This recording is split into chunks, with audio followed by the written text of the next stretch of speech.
There's a lot of news in the Commander world right now, baby. We're going to talk about it in a minute. Let's get it on.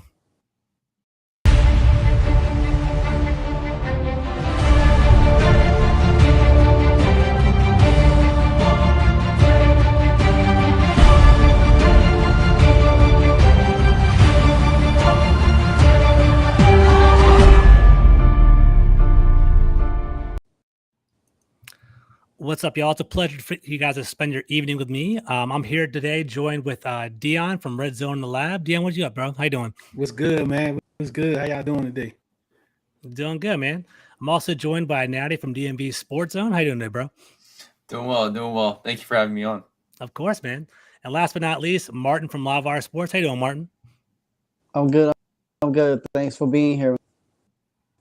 Of course, man. Martin's coming live from South Carolina, man. So you got to appreciate that commitment right there. I love that. It's good stuff right there. Yeah, man.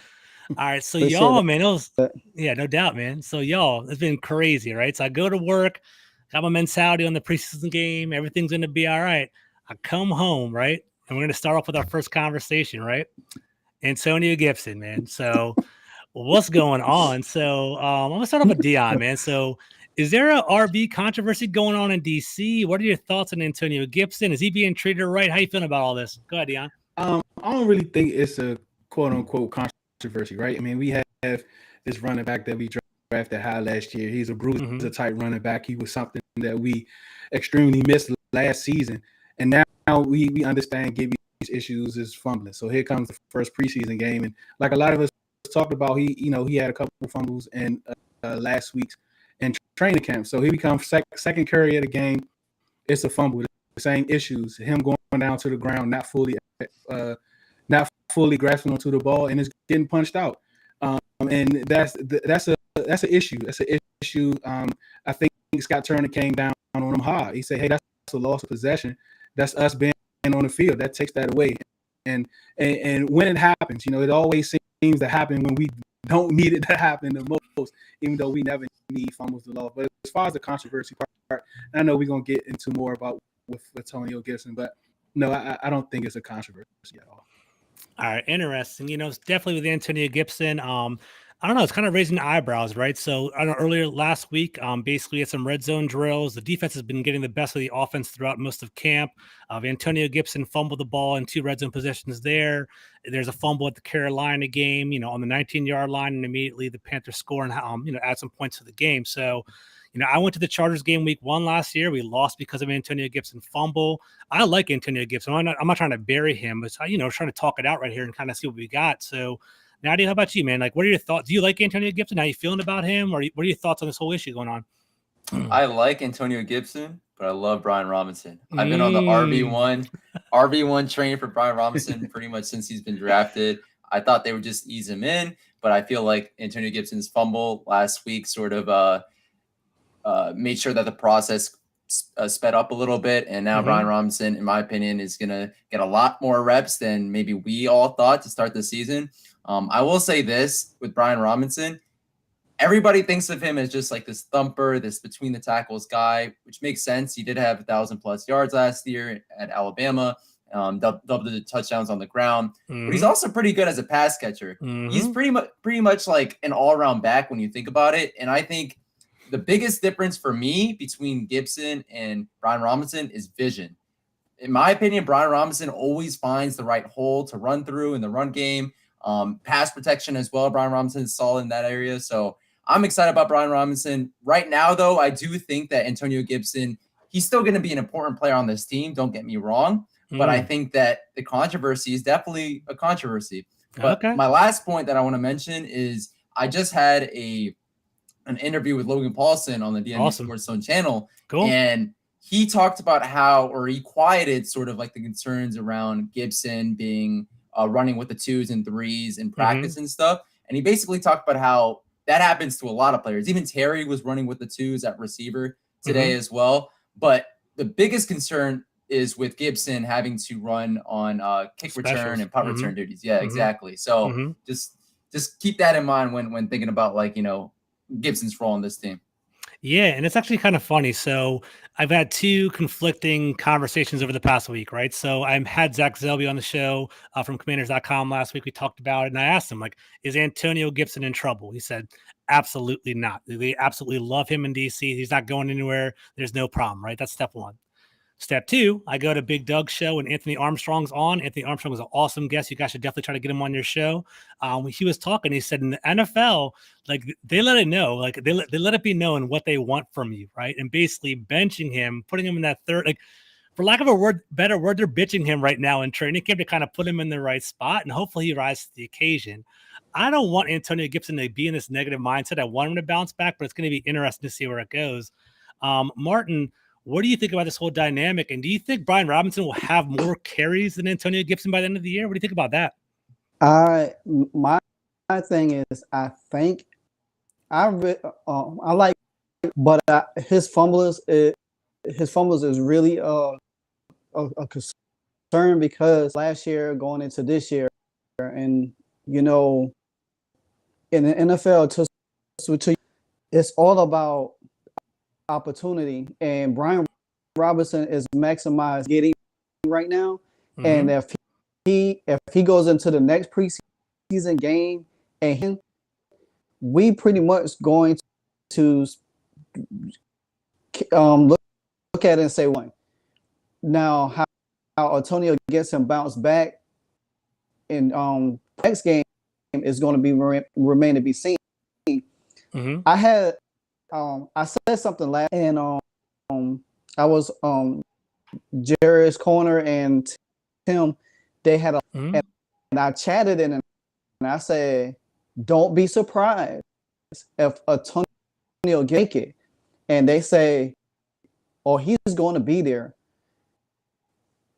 I like him. He has a great skill set that we need, but if he even through training camp and preseason, I don't see how Ron Rivera deal with that going into the regular season, because he made it known job is up for grabs.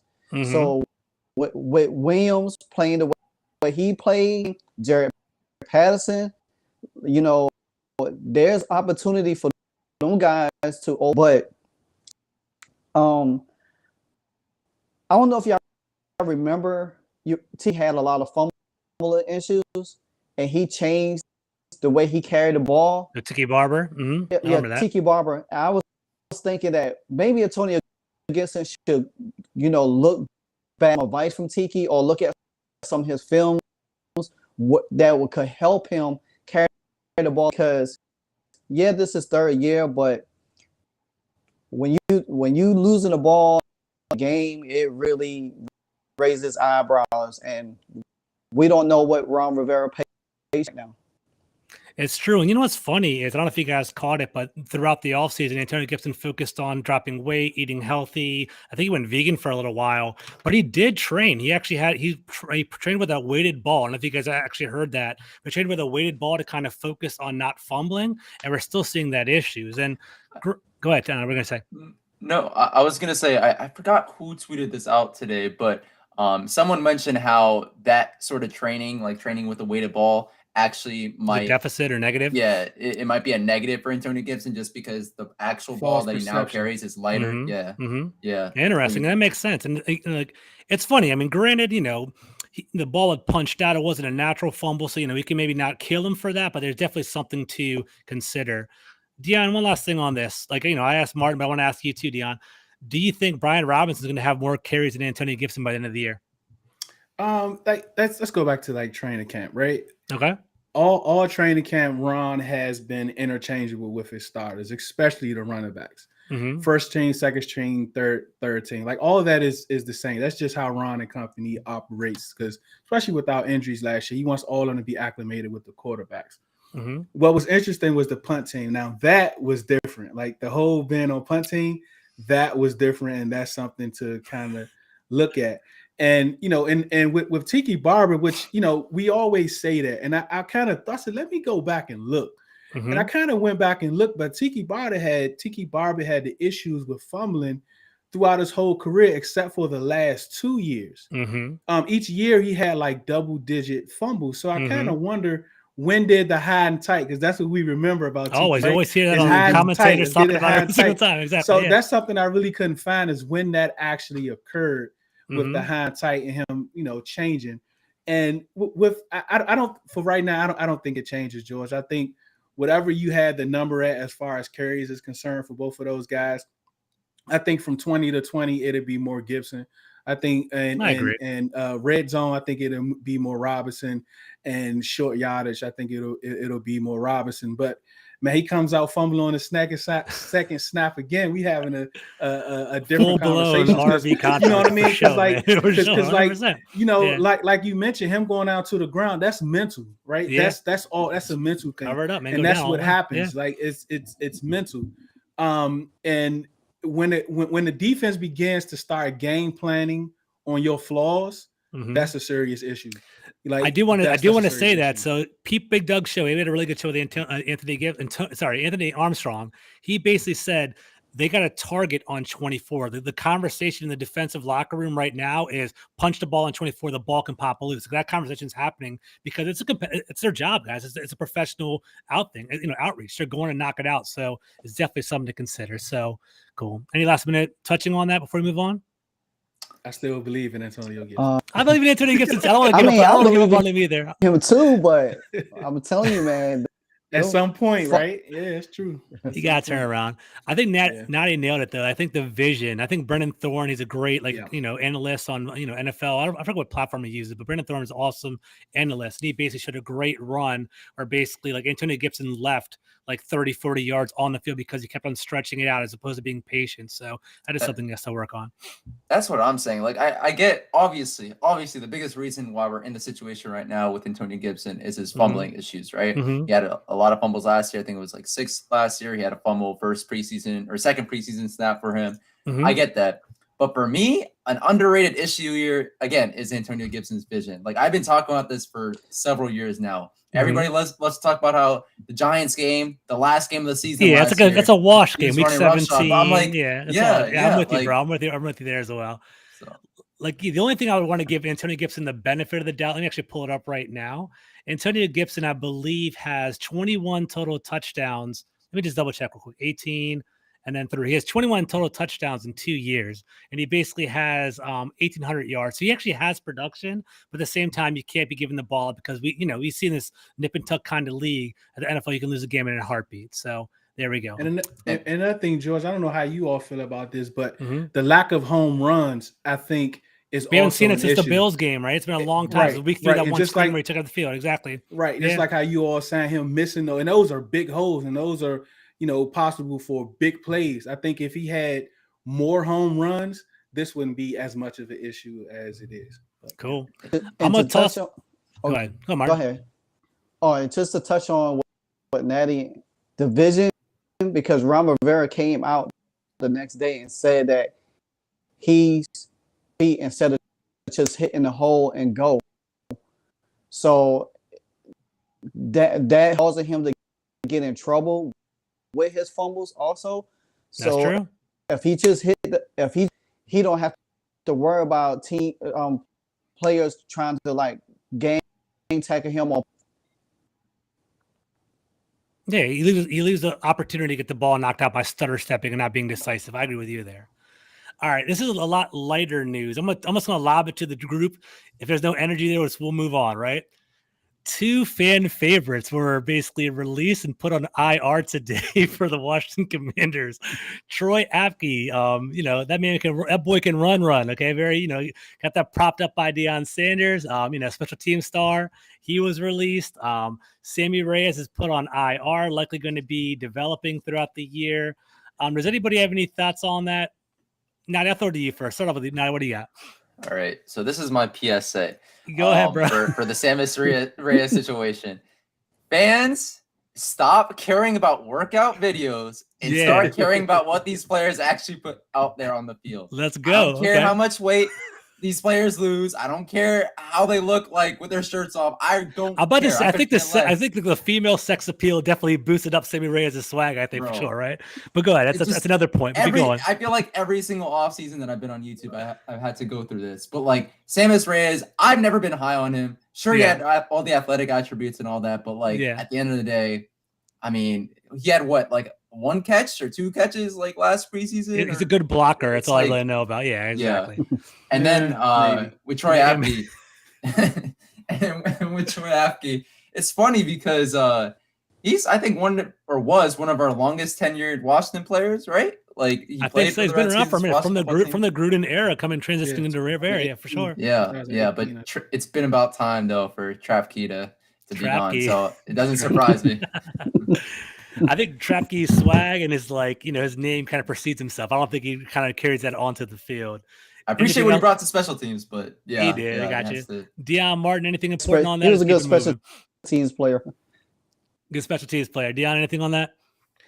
I mean, anytime you go through COVID and injuries and they still bring in other people off the streets to play in front of you, that's a serious issue, right? That's a great point. And like I tweeted earlier, like your 40 time don't mean nothing without game speed. So that's 100%, all I got to say about that. And intelligence, football intelligence as well. Yeah. All right, let's pivot it real quick. So I'm more of an X and O's kind of guy. I do like that social drama. I do like talking about the depth and stuff like that. But honestly, I'm all about football, man. That's what this podcast is about. So preseason game, man. We had a game on Saturday. I'm going to leave my opinion out. I'll jump in after you guys get after it. Martin, what was your first impressions of the preseason game? How do you feel about that? Were you positive or were you negative about it? How do you feel? I was positive. I wanted to see what Carson Wentz was able to do. A lot of snaps, but he did some great things a little bit. I do want to see him to get at least a full quarter in, just to burn, and his his connections with Deon and Terry and Jahan Dotson, Samuels. So I want to see a lot more of that. Besides with Antonio and stuff like that, I was surprised that a lot of playing time, at tight end, and Wentz was throwing to him a whole. So I mean, maybe that's one reason why we ain't seeing Sammy Reyes right now. Carlos Hodges and Amari Rodgers. For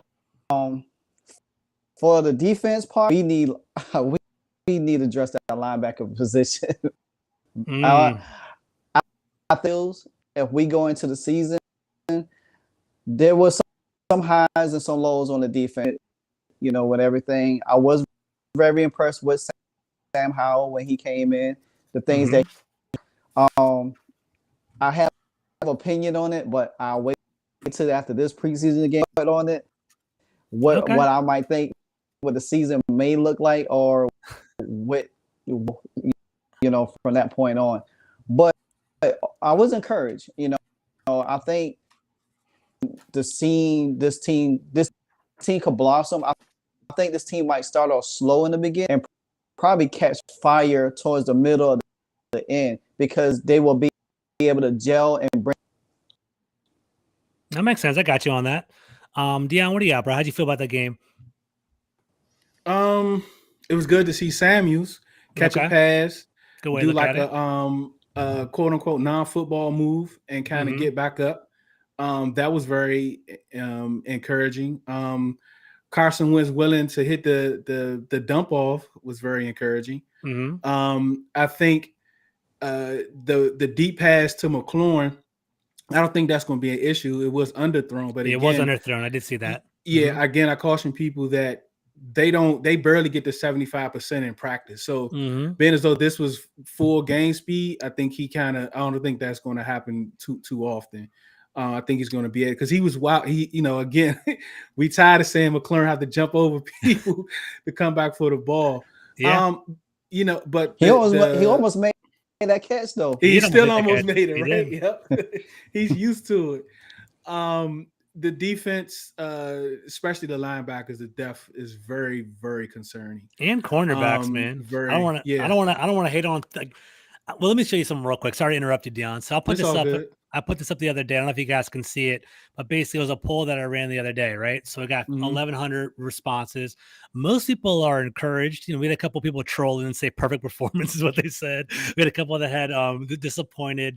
I was a little bit concerned. I thought that our third down defense wasn't really impressive at all. And just talking about the depth, and that's why I interrupted you. I'm sorry, Deon, is Danny Johnson. I felt like, I love that guy and I root for him. Yeah. I really I thought he would be a good CB4, but he was getting getting burnt. cooked. He was getting cooked, right? Yeah. I better say he's getting cooked the other day. So I was like, oh man. So, and then, Benjamin St-Juste, health isn't the best. So I'm definitely kind of worried by that. Like, I was surprised that there was such a positive response for encouraged, or maybe I don't know if I'm the cranky old man and being just kind of critical about it, or people is really, people are just kind of happy and optimistic. I have no idea, but like, Deon, finish your thoughts. Sorry to interrupt you, bro. Go ahead. No, it's all good, and I we share the same sentiment with especially the linebackers. Oh boy, Mayo, he cannot be out there, especially with 4 wide receivers. Why is he even on the field? I don't care if it's preseason. Put a cornerback at linebacker, somebody, because anytime you got 4 wide receivers, your first step shouldn't be a run step. It should be a back step on that seam throw that he 100%. missed.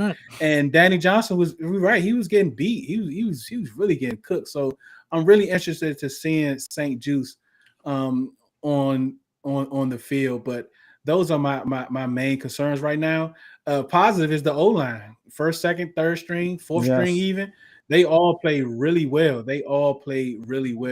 And everyone wasn't even there. So I think that's going to be, again, like last year, that's going to be one of our strongest position groups. Matzka's one of our best coaches. I think we can all kind of establish that and say that he's legit, man. So he basically can hold it down. Our offensive line was pretty deep. And one thing I got to give Carson Wentz for, and something I'm going to watch moving forward, he's great at like standing in the pocket when there's trash at his feet. If you ever see players falling down, getting knocked out in their butts, he just sitting there. He stands in the pocket and he's big enough and tall enough to kind of get it going. So I like that so far. I hope it continues, because I know, like, honestly, going back to the Kirk Cousins days, he would get nervous, kind of like jump throw, and he'd throw interceptions off of that. So I think Carson Wentz, that was a positive that I saw. Natty, what do you got, bro? Yeah, I think it says something that I've had my doubts about Carson Wentz. Kind of still do have my doubts about Carson Wentz, but I think the quarterback performances from him and Howell were really good on Saturday. I mean, Carson Wentz threw 10 for 13, 74 yards, 89.9 passer rating. Howell, I think, went over 100 passing yards and had like 140. Yeah, something like that. Yeah, something good. Yeah. So I think the quarterback performances were definitely a highlight, and we haven't been able to say that too often in the past. So it's not the Washington way.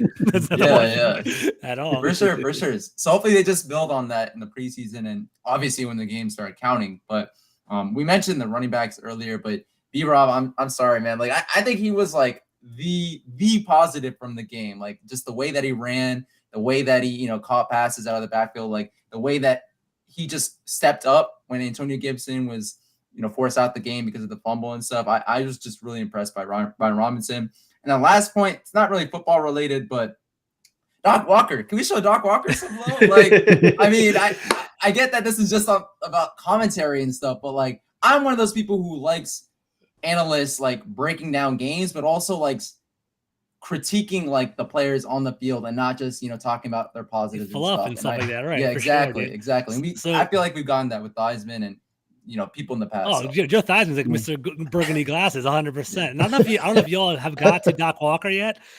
Doc Walker is the only interview that I've had that I was like on my feet. Like I interviewed him one time. He's a wild bull, dude. I was like, hey man, like tell me about Ron Rivera. He's like, man, fuck Ron Rivera. Just going on the customs going. I'm like, damn, okay. He was just coming at me. Like, all right, cool. So he's who he is. Yeah. That's why I wasn't surprised with the whole. I was like, all right, that's who he is. So it's right there. It's funny. So. All right, cool. So obviously Brian Robinson was a good positive from the game. Sam Howell was a positive from the game. The defense, man, I think it came off a little bit suspect. So I don't know if you guys agree to that.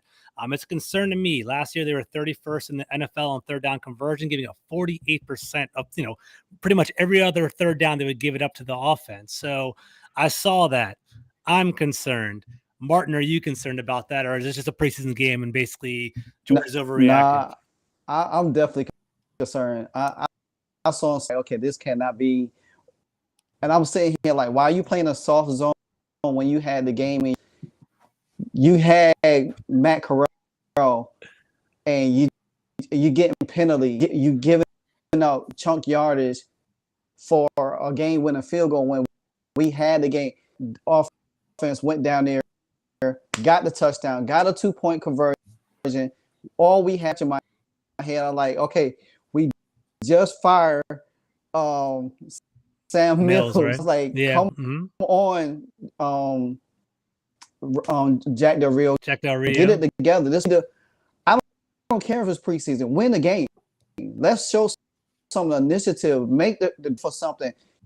You have fans leaving and like, okay, here we go again. We don't need that. We need to win. Be excited for the next preseason game going into the regular season. So the defense was very alarming to me. They was set up a touchdown, but they didn't even play no press coverage to slow the to get the touchdown pass. So those things right there is we alluded to earlier that the first game of the season against San Diego last year, we everywhere we made like 3rd and 15. They give a huge pass. We made Justin Herbert look like the MVP. It's bad. So if they, I'm looking to see what they do against this week. So if they get torched this week, we're gonna have to have a whole new discussion about this defense or what direction is. I got you. Now, I'm a big advocate of you have to learn to win, and winning is a habit, right? So even if it is a preseason game, you got to get that W, right? Because right now you're a loser, right? I know it's practice. It's like basically, it's a preseason game, but at the same time, it's like we lost, and it kind of gets in your mindset a little bit. Like look at the Ravens. I don't want to say we want to go as ham as the Ravens winning 21 preseason games, but at the same time, it's like they have that winning effort, they have that winning mentality, and that's going to carry on. I think, and there's competition. You got to roll with that. Deon, do you think there's any substance with the fact that they're playing vanilla defense and it was still the preseason and that's why they're moving down the field? Because for me, it's like Baker Mayfield, PJ Walker, Matt Corral's cooking us. I'm not too happy about that. But do you feel like because they're playing vanilla, there's a reason to be optimistic? Maybe I don't know. What do you think? Yeah, this is preseason. Of course, like you say, winning is a habit. You want to win. You don't want Steve Spurrier type winning, right? But you do want to win. And vanilla defense, we shouldn't even be running that during the preseason. Like we should be man 5 zone off. We should be saying what these guys can do. It's preseason. This is where you kind of you want to try out different schemes. You want to see what these players can actually do, when the pressure is on. So I don't care if we was up and it was a minute left, they had to drive 80 yards. Play your regular defense. Don't do prevent. Don't do vanilla. It was a couple times in the 3rd and 5, a cornerback 7 yards off the ball. Why is that? This is preseason. Get up. We've been doing that for years, too. I don't know what's we've been doing that for a long time. I don't know who coaches what or what's going on. We've been doing it for a minute. So that's Josh Norman right there. It's crazy. Yeah. So I don't. It's probably his fault. And you have this guy, WJ3 that loves to play press coverage. Let him. This is preseason. See what these guys can do. And as far as the deep, I think Daniel Wise played a good game. I was very confident in that because I was a little concerned about the Phil depth. Mathis played pretty good too. That's my next point for Darian Mathis played pretty well too. But yeah, vanilla defense just get even against Mahomes this week. So what is Mahomes? See what these guys can do. I got you. All right, so I'm going to lob a question to Nati, and I think he's the perfect person to answer this question because I think it's going to go a different direction than everyone else, all right? Carson Wentz has got a lot of criticism around the league, right? We saw Marcus Spears saying he's the number 1 biggest issue on the league, NFL Network, biggest concern. Scott Abram freaking went ham on him in regard to that interview. We're going to talk about that, and we're going to go that direction in a second. Do you think it's justified now? Do you think this is where Wentz is at? And do you think the heat to the fire, this is supposed to be where it is? Or how do you think? What's your perspective? Yeah, not all the hate is justified. I think like placing him, I think the ranking was like 26 or 28 among all quarterbacks in the NFL is absolutely absurd. He's like a 70 in Madden, if that matters. You know, I think it's awful. But go ahead, that's a whole other topic. I think that's also bad. I think he's about. You guys can give me some feedback if this is wrong, but I think he's about a 15, like 19, 20 type of quarterback, like ranking wise in the NFL. 20. Yeah. Yeah. Yeah. So 21. Yeah. But on the hate part though, like everybody just looks at the stats, right? 3,500 yards, 27 touchdowns, 7 picks. But I could do the same thing with the Kirk Cousins. I could do the same thing with a lot of quarterbacks. My issue with Carson Wentz and the issue of a lot of people is that last year for the Indianapolis Colts, right? They did not ask him to do too much, right? Mm-hmm. There's a reason why I feel like his touchdown interception ratio is the way it is. And the yardage also best running back in the league. Yeah. They had arguably the best offensive weapon, period, in the backfield, right? 100%. They had a 1,000-yard receiver who obviously Wentz did throw him the ball, but I think he'll only improve in his third year with Matt Ryan, right? Mm-hmm. For as much as Commanders fans like to say the offensive line was terrible at pass blocking, they were also the third best rush blocking unit in the league. Mm-hmm. The defense, top 10, top 12 scoring defense as well. So Carson Wentz had a lot of things going for him. There were some things that didn't go for him. There were injuries along that offensive line. Pass blocking, like I mentioned, wasn't that great, right? Yeah. But at the end of the day, the Colts did not ask him to do too much. They even had Frank Reich as head coach who vouched for Carson Wentz to come over to Indianapolis, right? Yeah. And he did show some things last year. The middle part of the season when he was at his best, right? Yeah, they had a 9-game winning streak, I think. But go ahead, continue. When they actually asked him to carry the team on his back those last 2 games of the season, everybody loves to talk about, Jonathan Taylor didn't have a good last 2 games of the season. The defense wasn't that great. Okay, but there are moments throughout the season when the defense carried the Colts to wins, when Jonathan Taylor obviously carried the Colts to wins, and Carson Wentz was there the last 2 games. They asked him to do a lot more than he did previously, and he didn't. Yeah, he wet the bed. Like I can't just excuse what he did the last 2 games. That's a big reason why he's no longer in Indianapolis. I'm with you, bro. I think we're gonna get a Kirk Cousins experience here in DC. I think he's gonna be a very polarizing player. I actually I'm happy with the athleticism that Carson Wentz brings to our team. I think there are gonna be some games where he's gonna put up 200-300 yards passing. There's gonna be some times where he's gonna throw a crucial interception at the end of the game. And I think it's gonna all year long. We're gonna be hearing about there's going to be the Heineke hype. There's the Howell hype. There's going to be different sectors basically all trying to fight for this quarterback. And I think best case scenario, Wentz starts 17 games because that means he's playing pretty well. So I kind of want him to go that direction, but I am interested in that. Deon, do you think, tell me what your thoughts on Wentz. Are you thinking that all the criticism, all the hate, do you think that the heat that's coming at him, is that fair? Is that justified? Or what do you think? I mean, it's a lot to it. I mean, we've been talking about Wentz for almost 4 months now. I've defended him. I've opposed him. I've been on both sides depending on how the conversation go. But I kind of think about the Raiders game, right? Okay. The Jacksonville game is it was just disastrous on both sides. When we think about the Raiders game, they was up like 20-13, I believe, and he got them down in the red zone and like under the 30, like 4 straight times. They only able to come away with a field goal, and I think they had 2 missed field goals, right? So that says a lot about that Raiders game. Like he did get them down the field on those drives, right? Even though the defense was kind of bad. Yeah. But when it comes to Wentz, and you say like he's at 2021, I'm good with that. I'm good with 2021. I'm good with that range because we don't want to have to ask him to do a lot. We want to kind of treat it just how the Colts kind of treat it because he's very sporadic, right? You may have 3-4 games just like last year, right? From week 3 to 16, 3 to 14, he was one of the best quarterbacks in the league during that stretch. I think they went like 9-1. They were 9-0 or something like that. They went on a run, for sure. Yeah. So that's what you can kind of expect, and then you're gonna have some Jacksonville type games. But I think we just need to temper our expectations to say that, hey, this is a mid-tier quarterback. He is an upgrade over what we had. Even we talk about the possible interceptions, right? The drop ones. Heineke was leading the league last year in those, right? So he is an upgrade. And if we can keep it there, he's an upgrade to what we had. He's a middle of the tail quarterback. I think we all can find a level of agreement there. But once we start going below that and above that, this is where the disagreement started to come. I feel you. And I think that, to Washington's credit, maybe I'll have a homerism here. I think they finally built the team right. I think like getting Brian Robinson as another weapon as a running back, right? Because we play fantasy, we watch football, we know the stats, right? There's some games where we're going to play the 30th ranked rush defense and the 31st ranked rush defense. And we're going to pound the ball with the running back going down their throats, right?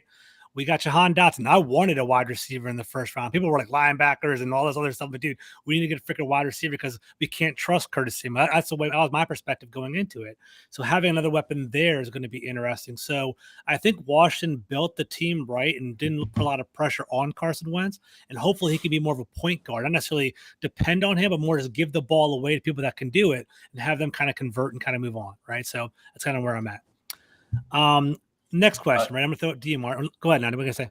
No, I was just gonna say like one last point about the Jacksonville game. Like I understand, the Indianapolis Colts, Jacksonville Jaguars had the Indianapolis Colts number for several years, right? I understand that, and like that's an argument that people make for Carson Wentz not really showing up that game.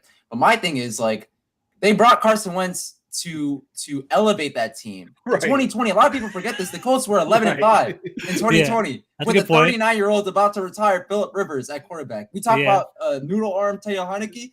Phillip Rivers had a noodle arm at that point. Facts, career, dude. right? Okay, I give you that. Okay, cool. So it's like, and they were rookie year, Jonathan Taylor, rookie year, Michael Pittman Jr., pretty much the same team. Like, I don't know. There's just a lot of, Dude, yeah, you're entitled to your opinion, man. Let it go. I agree with that. That's perfect, man. There you go. Hey, I'll have you spot on with that. I mean, hey, because that is pretty much facts. Because if you got Phillip Rivers and Carson Wentz supposed to be an elevation, and they didn't even make the playoffs, you what do you do with him? You know what I'm saying? So, from my perspective, I look at this year as an experiment with him, see how far he could take us. I guess I just go ahead and say what is we.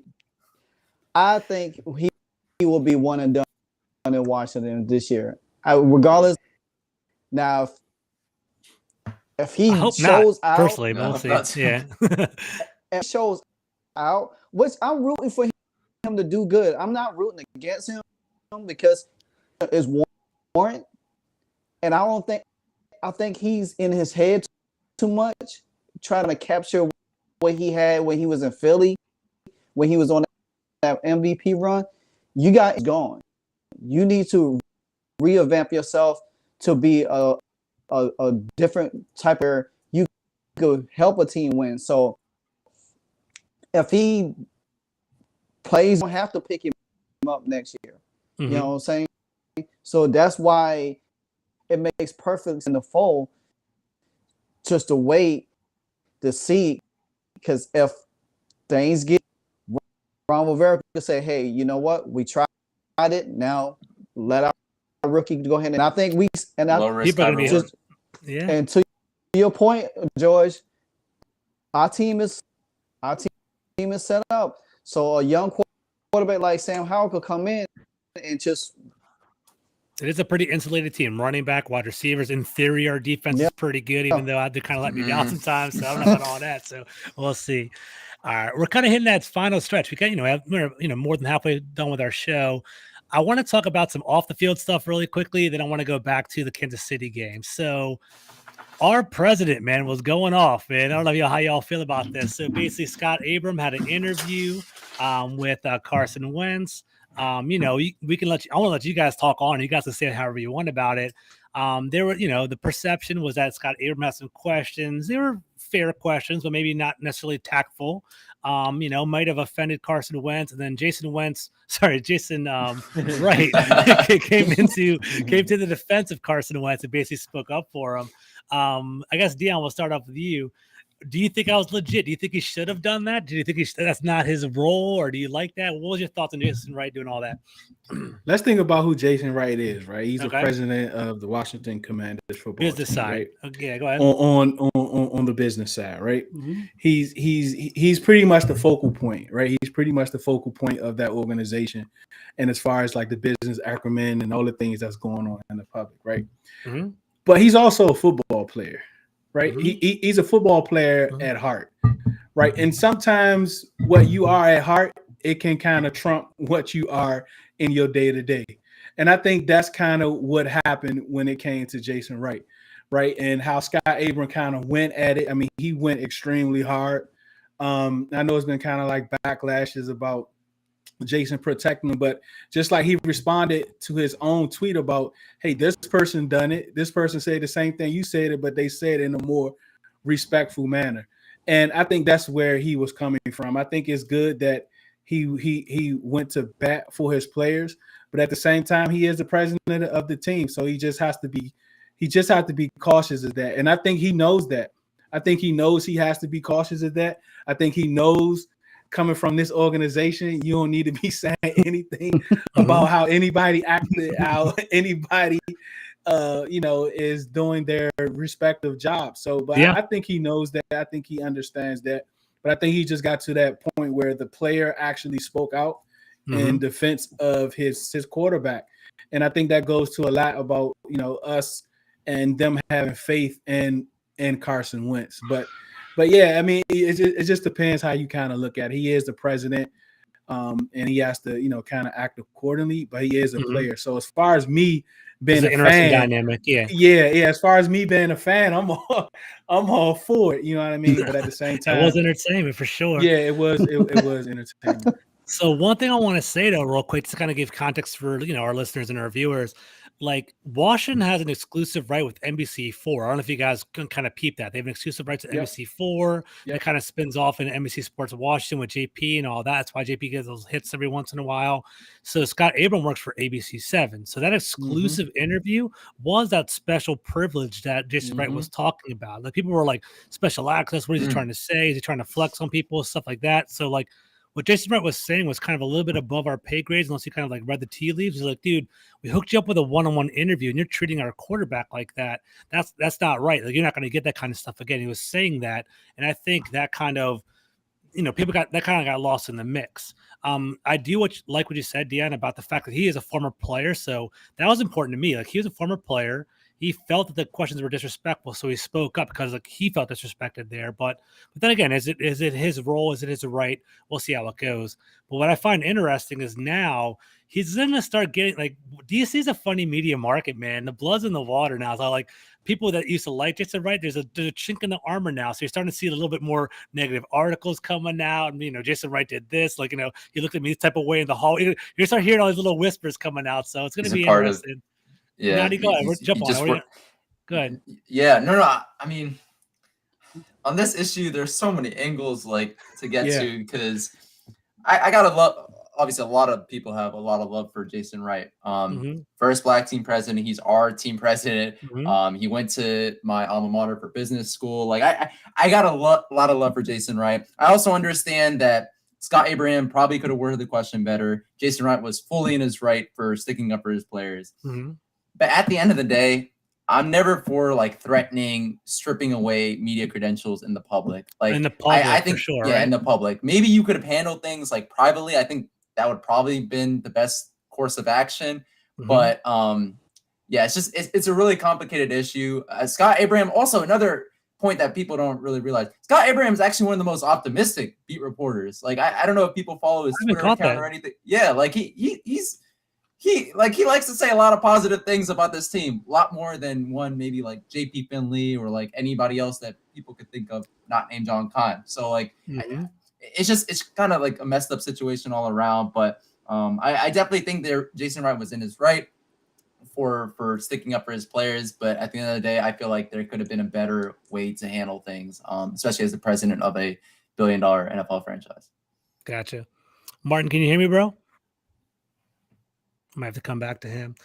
All right. So basically, while we are, recently the NFL Top 100 more off the field news. NFL Top 100 came about. We saw Jonathan Allen got number 88 overall. We saw Terry McLaurin right now, I believe is official. He was snubbed from the top 100 from the altogether. What do you guys think about that? How do you like? What does Terry McLaurin need to prove in order to be on the top 100 in your opinion? Now we'll start off with you, bro. What do you got? Yeah, definitely got snubbed. You can't place Kyle Juszczyk, OBJ, and Mac Jones above Terry McLaurin. I just think like you can't do that in 2021. I will say there was someone or some people were mentioning like Cordero Patterson, like how could he be ranked up above Terry McLaurin?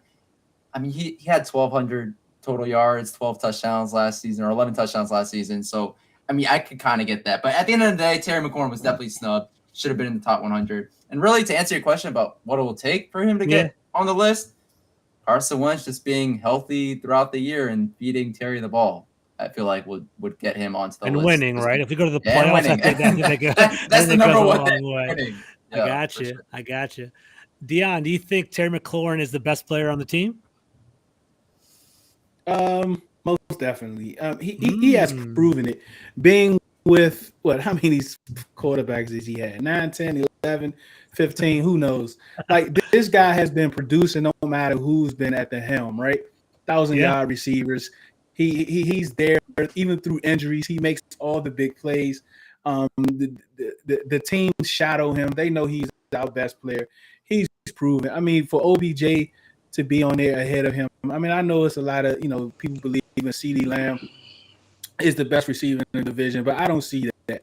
CeeDee Lamb is not a proven number one receiver. Even last year, Gallup, I believe, had more targets, I believe, than CeeDee Lamb. So he was definitely snubbed on that list. But again, it's about winning, and if we can win, because it's kind of crazy because don't you all notice a lot of the national guys when they talk about us or the NFC East, they always bring up McLaurin.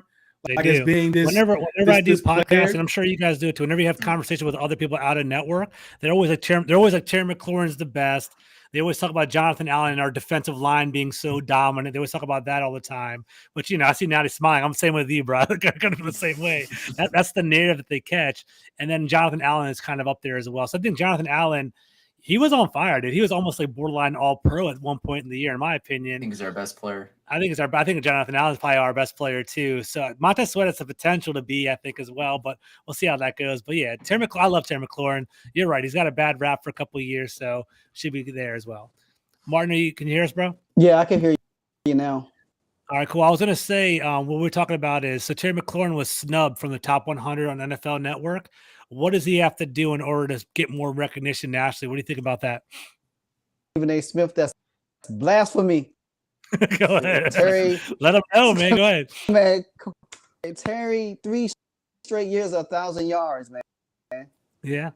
I mean, he should, I'll say the top 20, top. I don't know about top somewhere down there. Somewhere down there. I don't say, I mean, top 30. He should be on the receiver. I think, yeah. He should have been He should have been on the list for sure. I got you on that. He should be on the list, man. You can't. A guy that had 3 straight years of 1,000 yards off the list. He needs to get more touchdowns. I'm looking at it right now. So he had 919 and 7 touchdowns as a rookie, 1,118 and 4 in 2020, and then 1,053 and 5. So he needs to start tickling like more like 8 or 9 touchdowns, 1,200 yards. I think that'll get him on the list over there. I mean, if you think about it, contested catches, right? I hate that stat. I hate people. So yeah, he's the most contested catch. I do not like that stat because that goes to tell you how often he was underthrown. I think the next person is maybe like 15 or 16 under him for the number 2 spot. Just imagine if some of those passes was where he was going to be and not where he already left. His yards, his touchdown, it dramatically improves. Gotcha. Yeah, I agree. I mean, he has a quarterback right now, so we're gonna see what I mean, I know Wentz. He built up a chemistry with Jahan. But I want Terry to have another 1,000 yards this year and probably more touchdowns than he. We need some Pro Bowls on from this team. You know, that'd be nice. we need not a lineman, not Brennan Sheriff or something like that. We need to get some we need some skilled players to get some Pro Bowls for sure. Exactly. All right, I got one more like fluff question. I'm gonna toss it to the room. You guys can roll with it, get as deep as you want. Then we'll get back into Casey and it can be done for the pod, right? So the fight song, okay, the fight song and the mascots. Do you guys care about any of that stuff at all? How do you feel about it? Anybody start off with that? What do you guys got? I mean, I only knew like 2 lines from the old fight song. It's good when the band plays, but whatever. And I think as far as the mascot, some type of hog, some type of commander hog, something like that. I mean, It's just, I don't know if you all saw the hog ass mural Mm-hmm. It was cool. at the stadium, which is real cool. I mean, they're honoring the hogs the same day as they're announcing the mascots. It's all white. It makes a lot of sense, right? Just do it. Don't let me get your vote in. I agree. I think they're half stepping too much, right? Just tell me what you want to do. Yeah. I'm sick of voting all the damn time. Yeah. Anybody else, Nati and Martin, have any preference at all? Not really. But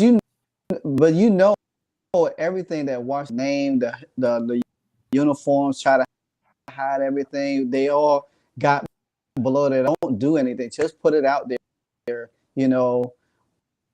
Even to me, the fight song, I don't know, because I was watching the Washington, both versions on there. I don't know. I kind of like the second one a little bit better. I mean, you should have just kept the old fight song. Gail with something new. Now the vote for the mascot, I don't know on the list, but that just didn't make no sense. Which one you broke up a little bit? Which was superhero? Yeah, I think they had Sarah and the dog. Yeah, well, I mean, don't say that too loud. Hercules will freak out if you talk about the dog.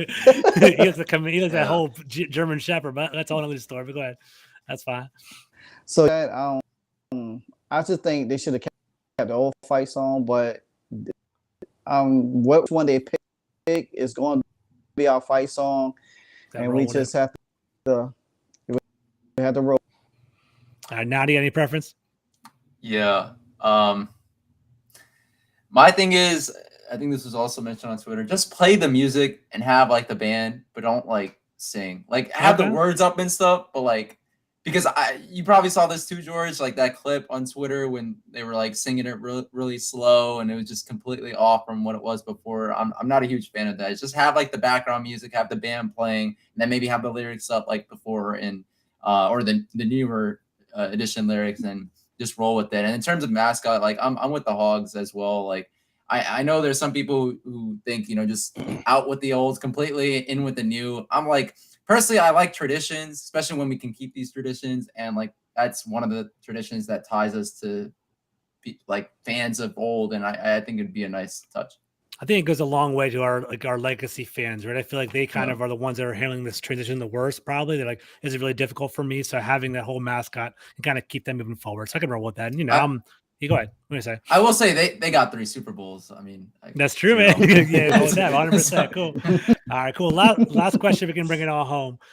We'll start off with Deon again. So we have an upcoming preseason game on Saturday. We're playing the Chiefs. What do you think in regard to starters? How much do you want the starters to play, and what are you looking for in this preseason game? All right, so we know today they went from 90 to 85, right? So we know there's only 3 preseason games, and in times past when it was 4, we know the third game was where the starters play the most. I think that's going to switch. They did a little last year. Mm-hmm. I think this game we'll see them into the second quarter. I'm not sure about coming out of the third, but I think they should. And the only reason why I say they come out the third with a couple series is just for adjustment purposes to see how well they able to adjust. Yeah, I think that's what it should be, and I think they'll play. I think most of the starters will play. Hopefully, St. Juice plays. I wasn't at camp, so I don't know if he suited up at all today. Yeah, I didn't see it today. I'm not sure. Hopefully he plays. I really want to see him out there to see what he can do. So yeah, I'm looking forward to seeing all the starters play. We're looking forward to seeing Mahomes play, but kind of not with us. I don't know how you all feel, but I love Josh Gordon coming out of high school. Unfortunately, he went through a lot of off-field stuff. I think he's a French to not make the team. So non-Commander stuff, I'm really to see if he plays what he's able to do. But that'd be interesting. That's a good. I think the starters should play into the third quarter. Gotcha. Nati, what do you think, bro? Yeah, I think last year this game was treated as like game number 3, right? Preseason game number 3 traditionally. So if that's the case, I would like to see, like Deon said, I would like to see hopefully the starters playing into the second half a little bit. Like I think it's about time. I want to see the full offense go to work. I want to see the full defense go to work. But I would also love to see a lot of Sam Howell as well. More Sam Howell than Taylor Heineke. I think that's definitely what I want to see. Taylor Heineke is who we know he is. We don't need to see exactly. I agree on that. Exactly. We already seen it. We know who he is. He's gonna be all right. So, but Sam Howell, let's see what's going on over there. All right, cool. Martin, what do you got, bro? I agree with the guys. Definitely want to see a lot more from the offense. I want go. Especially, I want to see a lot of red zone offense looks like and everything like that. How they gonna execute? For the defense purposes, I definitely want to see what Jack did this time, and especially knowing that the first preseason game was kind of what kind of adjustments he's going to make. If St. Jude's does play, that would be good. A bit more Percy Butler. He might get a little bit more, burn. He game last game, so we'll see. But definitely, I do want to see from the whole team. What we facing. Because this is the second game, so we get to see more of them. And then kind of like dress rehearsal or whatever the case might be. All right. Very last question, quick hitter. All right. What would determine a successful preseason game for you guys? So, Deon, after watching the game, now I feel this game was successful in your opinion. What would it take for you to be happy with game number 2? Jamin Davis get like 4 tackles in the backfield. Okay. All right. That's fine. No doubt. Okay. We can. That's cool. All right. Nati, what do you got? Yeah, I was about to go on the same direction. I think with Jamin Davis, I don't even know how you measure this, but just playing great coverage, like pass coverage. I think that would be great to see out of him. All right, cool. Martin, what do you got? Dominance on both sides of the ball, point by period. For me, I want to keep seeing Carson Wentz develop. I want to see our quarterback actually be consistent and accurate and actually score. So the one thing that was concerning for me for the first game was our first team offense struggled to score easily, and our defense gave up a lot of conversions. And that was the narrative in 2021. I don't want to be the same team from last year. I want to take a step forward. So I want to see those things change the next game. So. Go ahead, Nati. Yeah, and lastly, sorry, George. Lastly, good. Jahan Dotson, please, where was he at, dude? I'm kind of concerned. Like that's one thing to kind of peep on because I know you guys all have a critical eye. I love Jahan Dotson, but his one criticism in college was that he can't be pressed. We didn't even see him in the first game. I got to go back and watch the coach's film and see if he actually got open. It's like there's that one play where he almost did score that touchdown where he got held on that pass interference. Yeah. I was going to allude to that. But I want to see if he can beat it consistently. But that was out the slot though, right? I don't know. I gotta remember. I gotta double check. I was at the game, so it's kind of hard for me to see. But yeah, I got you. Cool. All right, fellas, we're gonna bring it on home. So before we do that, I want you guys to talk about your socials. What are some projects you guys are upcoming? Plug your stuff, and we'll wrap it up on that. So Nati, we'll start off with you, bro. Where can they find you on social? What are you working on? Yeah, thank you so much, George, for having me on. This was fun, fellas. DMV Sports Zone at DMV Sports Zone on Twitter. We also have an Instagram page, all lowercase DMV Sports Zone, and TikTok at DMV Sports Zone as well. But obviously, the main page is the YouTube page. We love to cover all DC area sports: Wizards, Nats, Caps, Commanders, even college teams and stuff. It's not really great right now for the DC sports scene, but it's a very somber, sad page. Dude. Go ahead. Yeah, right now, yeah. So that's cool. It's good work, though. It's good work. Of course, no problem. Anytime. Martin, what about you? But where can they find you? Socials and on your network? I mean, on Twitter, Instagram, um, I'm TikTok page a little bit, but mostly you can find me on. It's been a pleasure. I finally get to interact with Nati for a change. Good people, right? I love Nati. Yeah, Appreciate so that. always You too. comment. I always comment in his when he but YouTube is my main goal. Commanders. I cover my Hurricanes and I cover my Chicago Bulls. So I try to be consistent. You know what I'm saying, as much as I can. Sounds good, bro. All right, Deon, last one, bro. What about you? Yeah, Red Zone of that podcast. We just started back up season 3. We have a few hitters lined up. So yeah, just wherever you get your podcast, YouTube, Twitter, Facebook, Instagram is all under either Red Zone in the Lab, so you can find it there. On Spaces, we have a couple shows. Tuesday at 4:30. Red Zone DC with Mark Tyler and friends. We usually have guests on. Of course, George had guests one time, and we reached out to you guys. The guests we started our Commanders pregame show last week, so we kind of do those the morning of whatever game we have. Saturday we'll be on Spaces at 9. Also have an NFL live show on Monday and Fridays where we go live at 4:30, talk about all things NFL. We usually have guests of other teams come on. We just kind of talk about their teams, what they're looking at. And we have a fantasy show on Spaces on Wednesday. So it's fantasy time. So we Deon's usually the have Spaces guests king, on by the fantasy. way. Every time I go on Twitter, I see his Spaces pop up, and Deon's Yeah. sparking it up. It's a good time. It's actually a lot of fun. So Yeah, thank you it's guase fun, for man. coming. Thank you guys for coming. Thank I you, really George. appreciate it, man. Of Thank course, you. man. Appreciate it, Anytime, Jordan. man. Thank So guys, you, Joe. no problem, bro. I'm George Carmi at Carmi21. I also host the FPC Commanders handle on Twitter. I'm trying to grow my YouTube channel, so definitely like and subscribe that on Full Press Commanders. Guys, I want to start collaborating with Big Doug on a Thursday show. It's be coming up pretty soon. And then every Sunday we're doing Full Press fantasy, and it's going to be from 11:30 to 12:30 on Sundays during the regular season. So definitely check it out. I appreciate y'all. Thank you for listening. Take care. Peace out.